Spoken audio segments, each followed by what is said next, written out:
예, 오늘 우리 함께 나눌 말씀은 마태복음 2장 1절에서 12절에 있는 말씀입니다. 마태복음 2장 1절에서 12절까지 있는 말씀입니다. 자, 우리 같이 찾으셨으면 같이 한 목소리로 말씀 봉독하도록 하겠습니다. 시작. 헤롯 왕 때에 예수께서 유대 베들레헴에서 나심에 동방으로부터 박사들이 예루살렘에 이르러 말하되 유대인의 왕으로 나신 이가 어디 계시냐? 우리가 동방에서 그의 별을 보고 그에게 경배하러 왔노라 하니 헤롯 왕과 온 예루살렘이 듣고 소동한지라. 왕이 모든 대제사장과 백성의 서기관들이 모아 그리스도가 어디서 나겠느냐 물으니 이르되 유대 베들레헴이 오니 이는 선자로 이렇게 기록된 바 또 유대 땅 베들레헴아 너는 유대 고을 중에서 가장 작지 아니하도다. 내게서 한 다스리는 자가 나와서 내 백성 이스라엘의 목자가 되리라 하였느니라. 이에 헤롯이 가만히 박사들을 불러 별이 나타난 때를 자세히 묻고 베들레헴으로 보내며 이르되 가서 아기에 대하여 자세히 알아보고 찾거든 내게 고하여 나도 가서 그에게 경배하게 하라. 박사들이 왕의 말을 듣고 갈새 동방에서 보던 그 별이 문득 앞서 인도하여 가다가 아기 있는 곳에 머물러 서 있는지라. 그들이 별을 보고 매우 크게 기뻐하고 기뻐하더라. 집에 들어가 아기와 그의 어머니 마리아와 함께 있는 것을 보고 엎드려 아기께 경배하고 보배압을 열어 황금과 유향과 몰약을 예물로 드리니라. 그들은 꿈에 헤롯에게로 돌아가지 말라 지시함을 받아 다른 길로 고국에 돌아가니라. 아멘. 잠깐 기도하겠습니다. 모든 것의 주관자이시며 또 우리를 사랑하셔서 독생자이신 예수 그리스도를 이 땅에 보내주신 하나님 아버지, 하나님의 사랑을 감사드립니다. 하나님의 사랑 안에서 살기에 오늘도 또 이렇게 기쁜 마음으로 또 주님 앞에 예배드릴 수 있게 하시고, 비록 함께 모여서 드리는 것은 아니지만 영상으로 예배를 드릴 때 하나님의 능력과 은혜가 있게 해주시고 또 성령의 충만한 역사를 체험하게 하시고 살아계셔서 역사하시고 또 다시 오시겠다고 약속하신 주님을 마음판에 새겨 날마다 승리하며 살아가는 저희 모두가 되게 하여 주시옵소서. 주께서 오늘도 함께 해주실 줄 믿습니다. 말씀을 통해서 주신 하나님의 음성을 듣게 하시고 성령의 충만한 역사를 체험하는 강한 은혜의 시간 되게 인도하여 주시옵소서. 주께서 이 모든 것을 이루어 주실 줄로 믿고 감사드리오며 우리 주 예수 그리스도의 이름으로 기도드리옵나이다. 아멘. 할렐루야.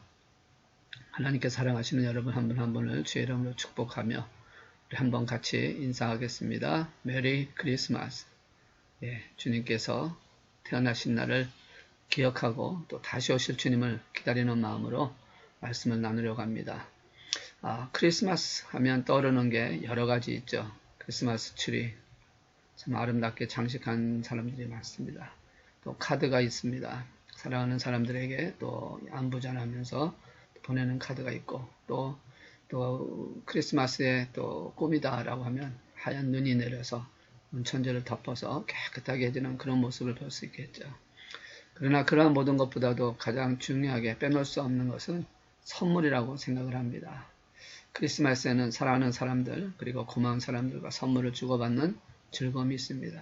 아마 오늘 아침에 여러분들도 혹시 또 크리스마스 선물을 오픈하신 분도 있을 것이고 또 보내신 분도 있을 것이고 받으신 분도 있으리라고 생각을 합니다.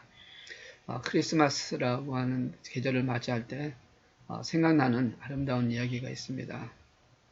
아마 여러분도 잘 알고 계시리라고 생각하는데 마지막 잎새로 잘 알려진 오 헨리 단편소설 크리스마스 선물입니다. 이 내용은 가난한 젊은 부부가 있었는데 그들의 이름은 짐과 델라였습니다. 근데 그들은 너무 가난했기 때문에 사실상 참 많이 힘들어하는 가운데 있는데 크리스마스 이브 때 뭔가 부부들이 서로에게 선물을 하고 싶었습니다.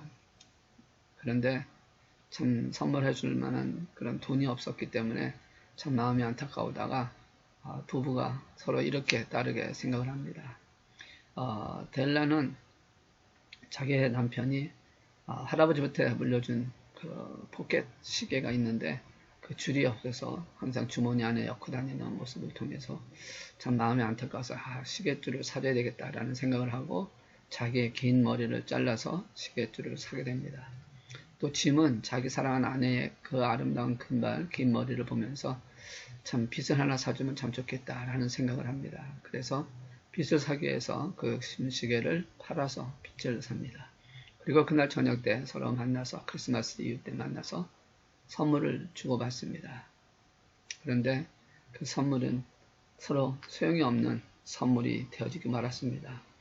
빚을 샀지만 머리가 없는 아내 델라, 시계줄을 샀지만 시계가 없는 남편 짐, 그들은 서로 참 쓸모없는 것을 선물로 주고받았지만 그러나 그들의 마음속에 있었던 사랑, 그것을 생각하면서 기뻐했다라는 그런 내용입니다. 근데 이 소설의 제목이 원래는 크리스마스 선물이 아니라 동방박사의 선물이라고 하는 제목을 듣고 있다는 것이죠. 왜 동방박사의 선물이라고 했는지에 대한 부분을 정확히 표현할 수는 없겠지만, 알 수는 없겠지만, 아마도 무언가 의미를 갖고 동방박사의 선물이라고 이렇게 표현을 한 것 같습니다. 크리스마스, 선물을 교환하는 날이죠.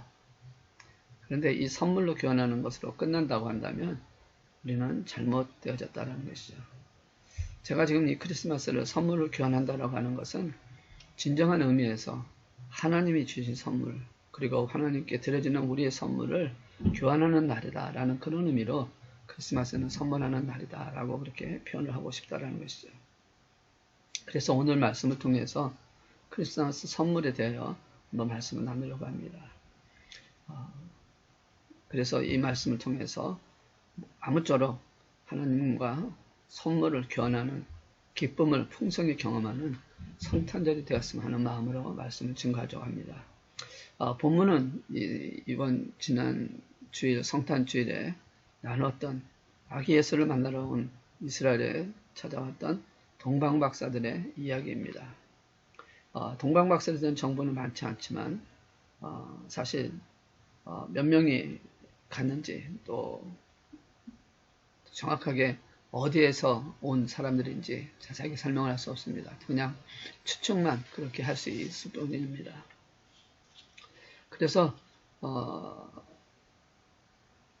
이들의 모습을 통해서 우리가 보자는 것이 아니라 오늘 이 내용상에서 일어나고 있는 사건을 통해서 우리가 한번 보기를 원하는 것입니다.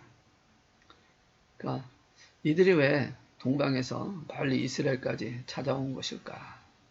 왜 이들은 큰 별이 나타났을 때 그렇게 찾아와서 경배하려고 하는 마음으로 왔을까? 하나님께 결국은 선물을 드리기 위해서 왔다라는 관점으로 볼 수가 있을 것 같습니다. 오늘 우리도 크리스마스를 가리켜 하나님과 선물을 교환하는 날이라고 말씀을 하고 싶은데 무엇을 선물로 받으시고 또 무엇을 선물로 하나님 앞에 드릴 것인지를 한번 생각해 보길 원합니다. 첫째 우리가 나누고 싶은 것은 크리스마스에 받은 선물이 무엇이냐라는 것이죠. 우리가 크리스마스에 받은 선물은 우리를 구원하러 이 세상에 오신 예수 그리스도입니다. 동방박사들이 별을 보고 따라가다가 별을 놓쳐서 유대인의 왕으로 오셨으니까 을에 예루살렘이겠거니 하고 그리로 가게 됩니다. 그래서 예루살렘에 가서 헤롯 왕에게 태어난 아기 왕이 어디 있느냐라고 질문했을 때 그들은 참 당황하고 또 그래서 소동이 일어나는 사건을 보게 됩니다. 지난 주일에도 말씀드렸지만 이 헤롯 왕은 정통적인 유대인의 그 핏줄을 탄 왕이 아니라 에돔인이었기 때문에 사실상 다윗 왕의 후손이 아니라서 정통성이 없었다는 것이죠. 그러니 불안한 마음이 얼마나 있었겠습니까? 언제 어떤 상황 속에서 어떻게 될지 모르겠다라는 생각이 있을 때 왕이 태어났다고 하니까 얼마나 불안했겠습니까? 그러니까 오늘 근신 말씀처럼 그 말을 듣고 제사장과 백성의 서기관들을 모아서 그리스도가 어디서 나겠느냐라고 하는 질문을 구했고 그들이 낸 대답은 바로 6절에 있는 말씀처럼 유대 땅 베들레헴 너는 유대 거울 중에 가장 작지만 내게 한 다스리는 자가 나타나서 내 백성 이스라엘의 목자가 되리라 하는 그 말씀을 통해서 베들레헴에서 태어나신다고 하는 예수를 듣게 됩니다. 예수님 곧 메시아이신 예수님, 구세주이신 예수님께서 이 땅에 오셨습니다. 이 땅에 오신 예수님은 누가 보내셨습니까? 하나님이 보내신 것입니다. 그런 점에서 예수님 자신이 우리를 위한 선물이라는 것이죠. 로마서 6장 23절 이하에서 보시면 이렇게 말씀합니다. 죄의 삭은 사망이요 하나님의 은사는 그리스도 예수 우리 주 안에 있는 영생이라. 여기서 하나님의 은사를 the gift of God, 하나님의 선물이라고 표현을 하고 있다는 것이죠. 그렇습니다. 인간은 누구나 죄인입니다. 한 명의 예외도 없습니다. 그리고 죄의 결과는 사망이라는 것이죠. 여기서 말하는 사망은 분리를 의미합니다. 영적인 사망으로 인해 영혼의 죄로 인해서 하나님과 분리된 상태를 말하는 것이죠. 그러므로 육신이 살아있어도 하나님께서 오는 생명, 다시 말해서 영적인 기쁨과 평안 등은 끊어져서 불행할 수밖에 없다는 것입니다. 그래서 육신의 수명이 다하고 흙으로 돌아가게 될 때에 그 영혼은 분리되어서 영원한 지옥에 떨어져 영원한 고통 중에 살게 되는 그것이 바로 영원한 사망이 되어진다는 것이죠. 그러므로 이런 사망이 있어 구원받고 영생을 얻는 게 가장 최고의 축복이 되어지는 것입니다.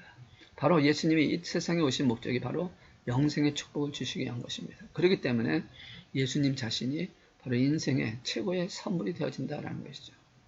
그러기 위해서는 이 선물을 주시기 위해서는 무엇보다 사망의 원인인 죄 문제를 먼저 해결해야 하는 것입니다. 그래서 이 문제 해결을 위해서 인간의 죄를 대신 짊어지시고 십자가에 펴려 죽으심으로 대속함이 가능해졌습니다. 히브리서 9장 22절에 보시면 분명히 말씀하고 있지 않습니까?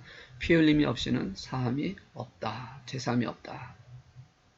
그러면서 예수님을 가리켜 이렇게 증거하고 있습니다. 마가복음 10장 45절에 보시면 인자가 온 것은 섬김을 받으려 함이 아니라 도리어 섬기려 하고 자기 목숨을 많은 사람의 대속물로 주려 함이라. 이렇게 말씀하셨고 요한복음 10장 10절에서 11절에 있는 말씀 보시면 자신을 이렇게 증거하고 있습니다.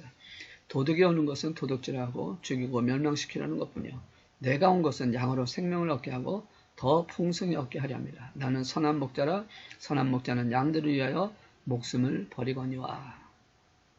하나님은 우리를 양이라 부르시면서 자신이 선한 목자로서 십자가 대속을 이루실 것을 증거하셨다는 것이죠.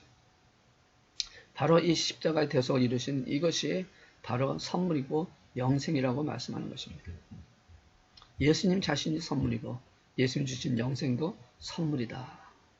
요한복음 우리 4장에 보시면 사마리아 여인이 예수님과 만나는 장면이 나오죠. 여러 번 결혼에 실패함으로 고달픈 일생을 살던 사마리아 여인이 이 마을 사람들과 마주치는 것이라서 가장 정오에 인적이 없는 시각에 우물가에 나왔다가 뜻밖의 예수님을 만나게 됩니다. 그리고 예수님과 대화 중에 이런 말을 하지 않습니까? 예수님께서 이렇게 말씀합니다. 요한복음 4장 10절에 있는 말씀 보시면 예수께서 대답하여 이르시되 네가 만일 하나님의 선물과 또 내게 물 좀 달라는 이가 누구인 줄 알았더라면 네가 그에게 구했을 것이요 그가 생수를 내게 주었으리라 라고 말씀하고 있다는 것이죠.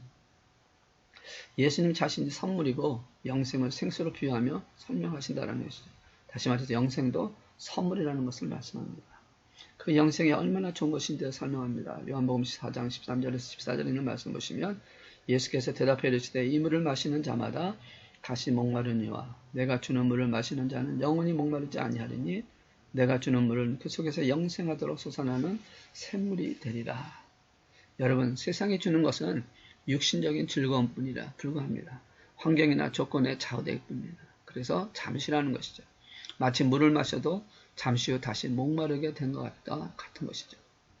하지만 예수님이 주시는 영생은 얼마나 좋은지 환경과 조건을 초월하는 기쁨이라는 것이죠. 계속 솟아나는 샘물과 같습니다. 그 샘물이 있기에 고난과 역경이 닥쳐도 넉넉히 이겨내며 기쁨을 유지할 수 있다는 것이죠. 이 동방박사들은 그런 기쁨을 경험합니다. 약의 예수를 기신들을 발견하고 어떻게 반응합니까? 자, 10절에 있는 말씀 보니까 그들이 크게 기뻐하고 기뻐하더라 라고 말씀을 하고 있습니다. 오늘 우리에게도 이 말씀을 통해 기쁨이 있어야 한다는 것이죠. 예수님은 목자로서 영생을 주실 뿐만 아니라 우리 일생에 인도해 주시고 책임져 주십니다. 그래서 다윗은 이렇게 기뻐하지 않습니까? 여호와는 나의 목자시니 내게 부족함이 없으라. 세상의 그 어떤 고난과 역경을 향해서 끝까지 보여주시는 예수님.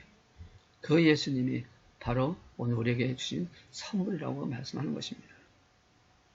요한복음 10장 28절에 보시면 내가 그들에게 영생을 주노니 영원히 멸망하지 않을 것이요 또 그들을 내 손에서 빼앗을 자가 없느니라 라고 말하는 것입니다. 자, 하나님의 선물로 우리에게 예수 그리스도를 주셨습니다. 그런데 중요한 것은 선물을 받을 수 있어야 한다는 것이에요. 아무리 선물을 줘도 받지 않으면 내 것이 아니라는 것입니다. 하나님은 독생자 예수 그리스도를 이처럼 최고의 선물로 주셨는데 알아보지 못하고 받지 않으면 그 사람은 크리스마스와 아무 상관이 없다는 것이죠. 아무리 선물을 주어도 우리가 크리스마스 주리에 선물이 많이 있다 할지라도 그 선물을 풀고 내 것으로 갖지 않는 한은 내 것이 아닙니다. 이름이 써 있다 할지라도 그것이 있다 할지라도 내가 열고 내가 그것을 받지 않으면 내 것이 아니라는 것이죠. 그러면 어떻게 우리가 하나님이 주신 선물 예수 그리스도를 받을 수 있는 것일까요? 바로 믿음이라고 말씀하는 것입니다. 그래서 믿음을 이렇게 표현할 수가 있습니다. 믿음은 받는 손이다. 누가 선물을 주면 손을 내밀어 받는 것처럼 마음을 열고 예수님을 마음속에 영접하시는 것이 바로 그 믿음을 통해서 최고의 선물이 되어지고 내 안에 내 것이 되어진다는 것이죠. 여러분 교회 다니는 것으로 영생을 보장하는 것은 절대 아닙니다. 개인적으로 예수님을 내 마음속에 내 삶 속에 영접하고 그분과 함께 살아야 영생을 경험할 수 있는 것이고 그 영생의 기쁨을 누리는 사람이야 장차 천국에 가는 것이라는 것입니다.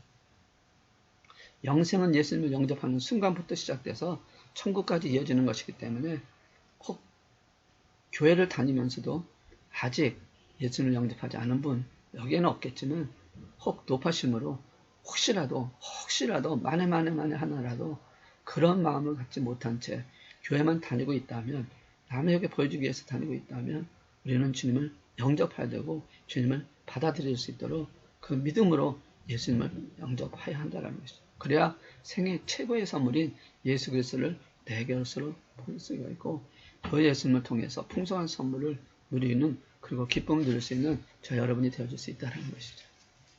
그래서 비록 우리의 삶 속에 어려움이 있고 역경이 있고 고난이 있고 모든 일이 있다 할지라도 우리 안에 예수 그리스도 계시면 선물이신 예수님이 계시면 이 모든 것을 이길 수 있다라고 말씀하는 것입니다. 자, 그렇다면 우리가 받은 이 크리스마스 선물에 받았다면 이제 우리도 그 선물을 드리는 자가 돼야 되지 않겠습니까? 받기만 하는 자가 아니라 또 우리가 선물을 받았다면 또 우리도 선물을 하나님 앞에 드려야 된다는 거죠. 하나님의 선물인 예수 그리스도와 그가 주신 영생을 받았다면 이제는 우리가 하나님께 그리고 예수님께 선물을 드릴 차례인데 어떤 선물을 드려야 될까? 무슨 선물을 드려야 될까?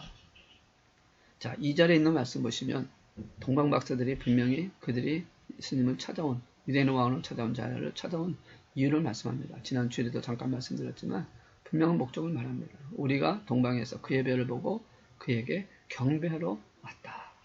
예배하러 왔다는 것이죠. 그들은 아기 예수를 하나님의 아들 구세주로 믿었기 때문에 그들이 찾아왔고 그래서 예배를 드리러 왔다는 것이죠. 만약에 그들이 믿지 아니했다면 구세주로 받아들이지 않았더라면 그렇게 먼 거리를 찾아와서 예수님 앞에 경배하러 왔겠냐라는 것이죠. 자, 그러면 한 가지 질문 생깁니다. 어떻게 그들이 페르시아에 있는 사람들이라고 한다면 어떻게 그들이 그것을 알고 찾아왔을까? 페르시아는 바벨론 제국을 정복한 나라입니다. 그때 바벨론에 포로로 끌려갔던 자들이 돌아오지 못한 채 페르시아에 남아있던 자들이 있었을 것이라고 생각을 합니다. 그래서 그들을 통해서 성경의 예언에 대한 말씀을 듣지 않았을까? 민수기 24장 17절에 있는 말씀 보시면 이런 말씀이 있거든요.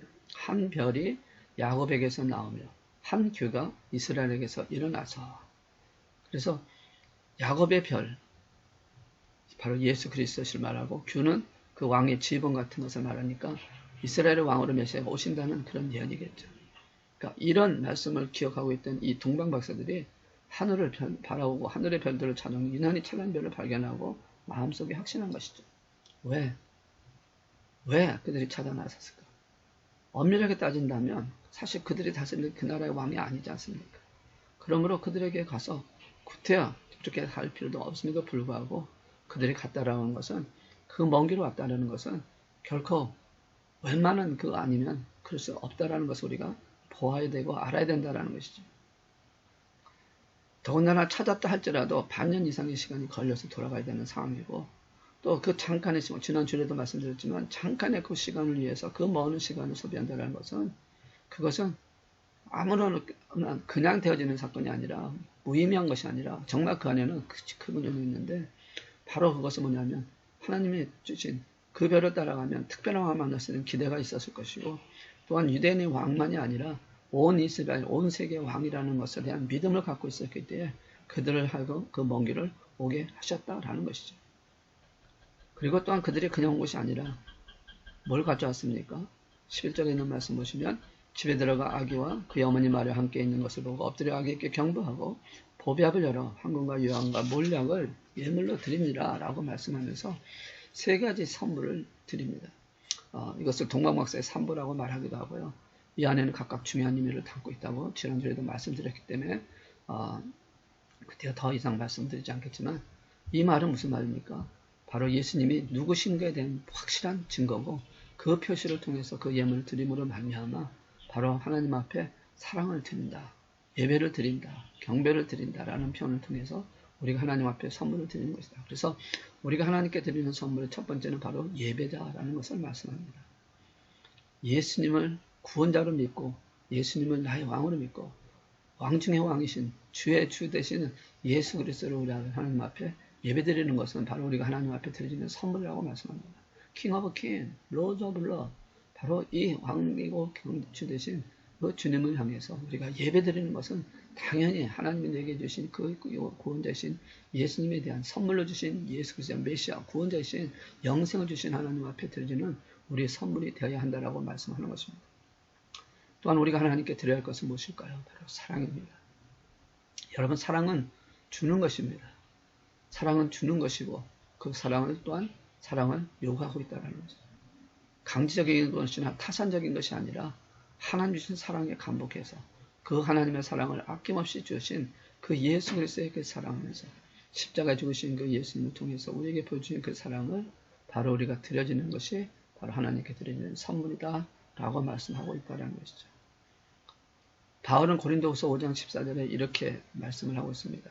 그리스도의 사랑이 우리를 강권하시도다. 강권하다는 끌어당기다라는 뜻인데 하나님의 사랑을 하면 그 사랑에 이끌려 자발적으로 사랑을 바치게 될 수밖에 없다라는 것이죠. 그 사랑을 바치는 게 바로 우리 하나님께 드리는 선물이라고 말씀하는 것입니다. 구체적인 실천이 중요하죠. 사랑을 우리가 말로만 사랑하는 것이 아니라 그 사랑을 구체적인 실천을 통해서 표현이 돼야 한다는 것이죠. 사랑은 표현되기 전까지는 참 사랑이 아니고 감사도 표현되기 전까지는 참 감사가 아니라는 말이 있습니다. 우리가 하나님을 사랑하는 표현이 어디에서 나타납니까? 바로 헌신으로 이어져 나가야 한다는 것이죠. 예배로 나타나야 한다는 것입니다. 그러니까 예배를 드릴 때, 헌신할 때 그 안에 가장 중요한 것은 바로 사랑을 통해서 드려야 한다. 그것이 우리가 하나님 앞에 드려야 할 선물이라고 말씀하는 것입니다. 여러분, 헌신이라고 하는 것, 우리가 하나님 앞에 드려야 할 선물의 또 다른 표현입니다. 나에게 있는 것을 갖고 하나님에 대한 사랑을 진실하게 표현하는 것이 헌신입니다. 그것은 구체적으로 교회를 섬기는 것이고 선교지를 섬기는 것이고 성도를 섬기는 것이라는 것이죠. 왜 교회를 섬교지를 성도를? 바로 그들이 교회의 몸이기 때문에 그렇습니다. 교회는 그리스도의 몸이라고 말씀합니다. 그래서 바울은 고난을 선택하면서 교회를 위해 헌신하는 고백을 이렇게 하고 있습니다. 골로새서 1장 24절에 보니까 나는 이제 너희를 위하여 받는 괴로움을 기뻐하고 그리스도의 남은 고난을 그의 몸된 교회를 위하여 내 육체에 채우노라 라고 말씀합니다. 그리스도의 남은 고난이란 그가 가져야 할 마지막 숙제였고 그것은 바로 복음을 전파하고 교회를 아름답게 세우는 것이었다고 말씀합니다. 하나님의 사랑을 알기에 그런 일들을 위해 기꺼이 수고하게 되어진다는 것이죠. 이것은 만나는 모든 일을 섬기는 것이 곧 예수님께 선물을 드린다라고 하는 것과 연관되어져 있다는 것입니다. 마태복음 25장 31절 이하에 있는 말씀을 통해 보시면 양과 염소의 비유가 나옵니다. 심판날에 임금이 즉 예수님이 한 사람 한 사람을 심판합니다. 그래서 오른편에는 양들을 왼편에는 염소를 둡니다. 그리고 양에게 이렇게 말합니다. 35절 이하에 있는 말씀 보니까 내가 추릴 때 너희가 먹을 것을 주었고 목마를 때 마시게 하였고 나그네 되었을 때 영접하였고 헐벗을 때에 옷을 입혔고 병들었을 때 돌보았고 옥에 갇혔을 때 와서 보았노라. 이 말씀이 행위로 일어난 심판, 행위로 이루어지는 구원이라고 생각할 수 있지만 결코 그런 게 아닙니다. 이런 것은 믿음으로 이루어진 사람에게 나타나는 그것이 저절로 그 열매를 맺게 될 수 있다는 뜻이지 그것으로 인해서 구원받거나 그것으로 인해서 심판을 면해받는 것은 아니라는 것을 우리가 분명히 알아야 합니다. 하나님을 사랑하는 자에게 나타나는, 참 믿음의 사람에게 나타나는 자연적인 모습이라고 말씀을 하고 있는 것이죠. 이렇게 말씀하시자 양에 해당되는 성도들이 이렇게 말합니다. 우리가 언제 그러셨습니까? 우리가 언제 그랬습니까? 우리는 그런 적이 없습니다. 라고 했을 때 예수님께서 임금이 이렇게 대답하죠. 40절에 있는 말씀 보면 임금이 대답하여 이르시되 내가 진실로 너에게 이르노니 너희가 여기 내 형제 중에 지극히 작은 자 하나에게 한 것이 곧 내가 한 것이다. 지극히 작은 자에게 한 것이 내게 한 것이다.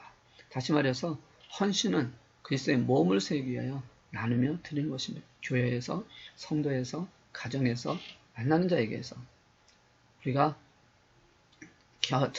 만나는 그 모든 자들에게 헌신하는 그 하나님의 사랑을 나눠주는, 하나님께 향한 그 믿음을 갖고 사랑과 헌신을 나누는 그 모습이 그리스도에게 드려지는 우리의 선물이다라는 표현을 하고 있는 것입니다. 사랑하는 성도님 여러분, 오늘이 예수님이 탄생하신 성탄절입니다. 여러분은 아기 예수께, 아니 다시 오실 예수님께 드릴 선물을 준비하고 있습니까? 동방박사들은 정말 먼 길을 달려와서 자신들이 갖고 있던 그 가장 귀중한 보배압을 열어서 예수님께 드렸습니다. 우리는 무엇을 드릴 수 있을까요? 동방박사들이 드린 이 예물 아주 소중한 것들이었습니다. 아기 예수님은 우리의 생명을 구원하시기 위해서 하늘보좌를 불고 이 땅에 오셨습니다. 만왕의 왕이신 그 왕이신 하나님께서, 독생자이신 예수님께서 그 자리를 버리고 가장 낮고 낮은 자리에 오셨습니다. 왜? 우리를 위해서 오신 것입니다. 우리를 높여주시기 위해서 낮은 자리로 오신 것입니다. 그렇다면 우리는 무엇인가를 준비하여 예수님께 드려야 되지 않겠습니까? 하나님 앞에 선물을 드려야 되지 않겠습니까? 굳이 비싼 것, 값이 많이 나가는 것을 선물로 준비하지 않아도 됩니다. 하나님께서 독생자이신 예수님 우리에게 선물로 주신 것은 하나님께서 갖고 있으신 가장 소중한 자를 우리에게 주셨던 것처럼 성탄절은 하나님께서 우리에게 가장 소중한 선물을 주신 날이고, 그 선물 때문에 우리가 구원을 받았고, 그 선물 때문에 우리가 하나님의 자녀가 되었다면 우리도 그 놀라신 은혜를 생각하며 하나님 앞에 가장 소중한 선물을 드려야 되지 않겠냐는 것이죠. 황금이 없어도 괜찮습니다. 유형이 없어도 괜찮습니다. 몰약이 없어도 괜찮습니다. 우리는 나의 가장 소중한 것, 내가 갖고 있는 가장 귀중한 것이 무엇입니까? 바로 우리의 몸입니다. 우리의 향내나는 사랑입니다. 아니, 어쩌면 우리의 생명과 우리 인생의 전부가 되어줄 수 있을 것입니다. 이것을 우리가 하나님 앞에 드리기를 원한다는 것이죠. 이것을 하나님 앞에 선물로 드리라는 것입니다. 우리가 하나님께 가장 소중한 것을 드리기를 원하고 계시고, 또한 그 하나님은 그것을 받기를 원하고 계신다는 것이죠. 쓰다가 남은 것으로 드리는 것이 아니라 내게 있는 가장 소중한 것으로 드리기를 원하신다는 것입니다. 그렇게 할 때 내가 드리는 이 소중한 예물을 통해서 주님을 위해서 쓰이고 아름답게 쓰여지는 역사를 체험하게 될 줄 믿습니다. 동방박사들이 예수님에게 드렸던 이 황금과 유향과 몰락이, 저는 어디에 썼다라는 표현은 없지만 아마도 그 애굽으로 피신 갔을 때 그것을 통하여 2년인가 있을 때 그것을 통해서 생명을 유지하는 데 사용되지 않았을까라고 생각을 해봅니다.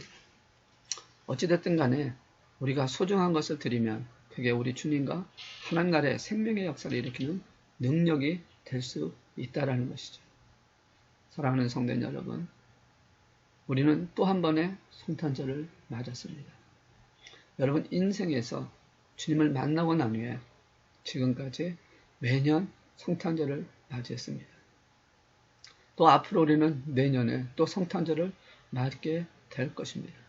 그렇지만 분명한 것은 언젠가는 인생의 마지막 성탄절을 맞이해야 된다라는 것입니다. 매년 성탄절이 되기만 하면 우리는 아기 예수님을 만들 준비가 되어 있습니까? 라는 설교를 읽었습니다. 똑같은 내용이 반복되어집니다. 지금까지 들었던 내용이 별 다름이 없습니다.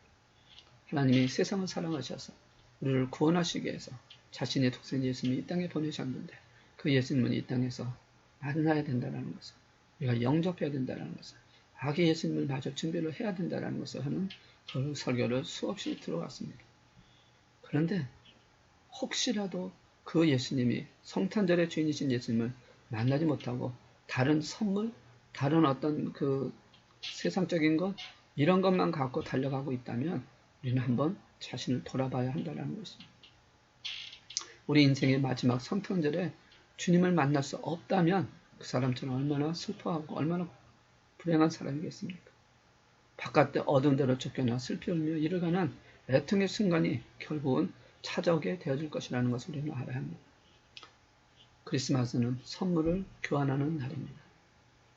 이번 2020년 크리스마스에 하나님의 선물인 예수님을 다시 한번 마음속 깊이 영접하시고 믿음으로 고백하시고 큰 기쁨을 누리시는 저 여러분 되시기를 주의 이름으로 축원합니다.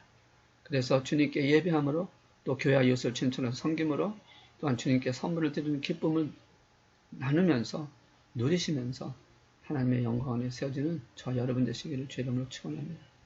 그래서 성탄절이 그냥 세상적인 성탄절이 아니라 우리가 정말 하나님과 선물을 주고받는 하나님의 선물을 믿음으로 받고 그 믿음을 받아 하나님의 주신 선물을 통해 구원받아 하나님의 자녀가 되어서 내가 갖고 있는 가장 귀중한 것을 주님 앞에 드리면서 예배를 통해서 사랑을 통해서 헌신을 통해서 주 앞에 선물을 드림으로 말미암아 그 가운데서 마지막 주님을 만날 때 주님이 다시 오실 때 우리 모두가 하나님 영광 안에 들어가는 놀라운 역사가 일어나기를 주의 이름으로 축원합니다. 그래서 평생 주님과 선물을 교환하는 기쁨으로 복된 인생을 살아가는 저와 여러분 되시기를 다시 한번 주의 이름으로 축원합니다.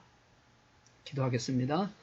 사랑해 주님 감사합니다. 오늘 말씀을 통해서 크리스마스 선물이 세상적인 선물이 아니라 하나님이 주신 선물 안에서 다시 한번 새로워지는 저들 되게 해주시고 주님을 만나 믿음으로 만나 주 앞에 드려지는 아름다운 삶을 통해서 주께서 다시 오실 그날을 기다리며 선물을 준비하며 하나님 앞에 영광 돌리는 삶이 되게 하여 주옵소서. 그래서 아버지 하나님 주의 사랑 안에서 모든 일에 합력하여 선을 이루게 하시고 주 앞에서는 그날에 하나님께 기쁨과 감사와 영광을 돌릴 수 있는 저희 믿음의 용사들이 다 되게 하여 주시옵소서.